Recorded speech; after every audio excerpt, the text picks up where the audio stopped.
شوف سيدنا النبي بيقول ايه، صلوا عليها رجاله كده ولا اللهم صلوا عليه. النبي بيقول ايه؟ تارك الصلاه مع فرعون وهامان وقارون وابي بن خلف. اشمعنى الاربعه دول؟ اشمعنى الاربعه العتاوله دول اللي تارك الصلاه هيقعد معاهم؟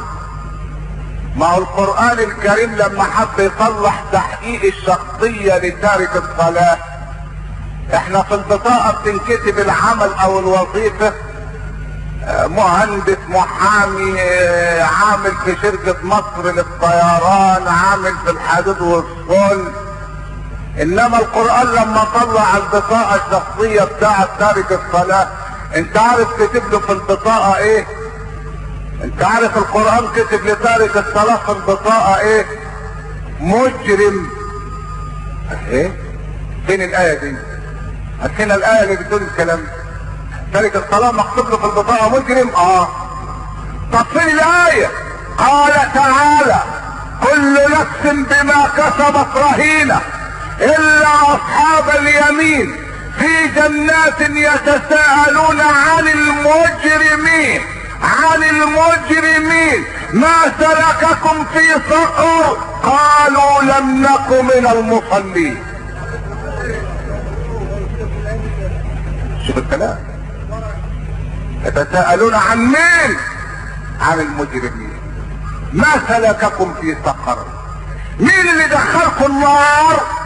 قالوا لم نك من المصلين. ما كناش بنصلي.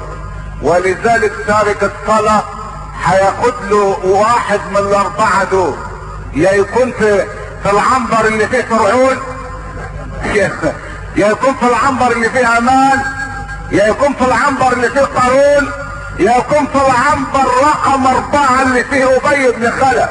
طب ليه اشمعنى الاربعة دول؟ قال لك اسمع يا سيدي، وحد الله ولا اله الا الله. تارك الصلاة انشغله ملكه عن الصلاة. ما هو الملك يقول لك انا مش فاضي اصلي، ولما كان يصلي الجمعة اليتيمة وخلاص.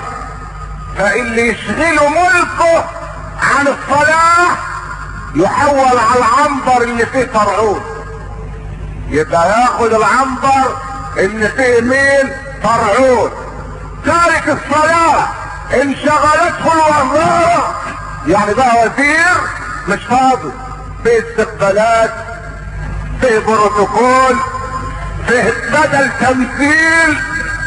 واحد يا مسلم مش فاضي. الظهر يدن يقول لما خليه مع العصر يدن يقول يبقى مع المغرب تدن يقول لما اروح ابقى اصليهم الاربعه سوا، لان انا تاجر جمله مش تاجر قطاع.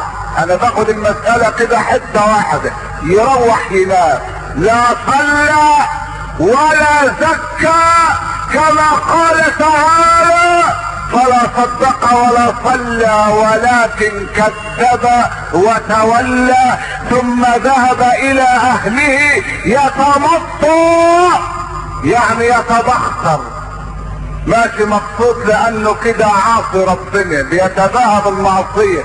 وبعدين ربنا بيقول له: اولى لك فاولى، ثم اولى لك فاولى، 4 مرات. اولى لك يعني الويل والهلاك لك. 4 مرات ليه؟ بقى 4 مرات ليه؟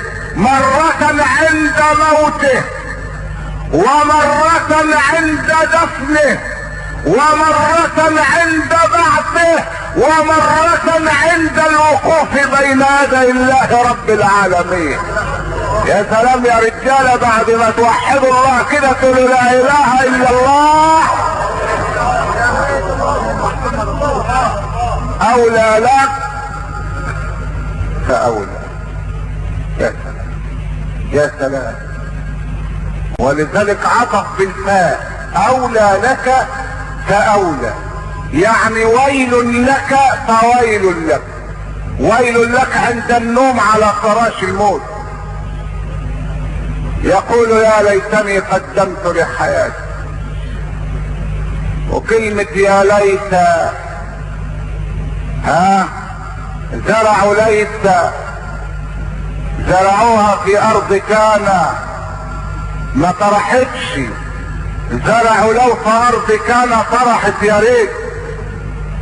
يا ليتني اتخذت مع الرسول سبيلا، يا ويلتى ليتني لم اتخذ فلانا خليلا، يا ليتني قدمت لحياتي، يا ليتني لموت كتابيه، يا ليتها كانت القاضيه، يا ليتنا نرد ولا نكذب بآيات ربنا ونكون من المؤمنين.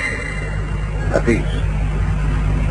ساعة الملائكة ساعة الموت ما تدخل عشان تاخد الروح، يقول يا ليتني قدمت لحياتي، يقولوا له اولى لك.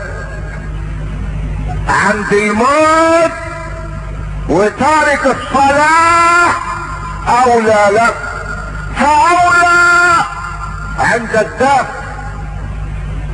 ساعة ما يتكفن بقى وينحط في الخشبة، الروح بتنادي، الروح تنادي، ترفرف على نعش الميت وتقول يا اهلي يا ابنائي لا تلعبن بكم الدنيا كما لعبت بي. وحد.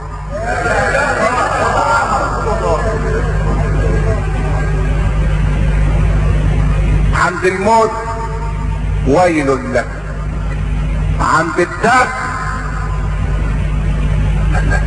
انتوا يا اخوانا هتسيبوني هنا لوحدي ولا ايه؟ يا لطيف. تارك الصلاة اذا شغله ماله يبقى يروح في الايه؟ يروح في العنبر اللي فيه قارون. اذا قارون قاعد هناك مستنيه، بيقول له تعالى يا اخوان انت ما كنتش بتصلي ليه؟ قال له انت قارون؟ انت جيت هنا ليه؟ انت ما كنتش بتصلي ليه؟ قال له الفلوس كانت شغلاني.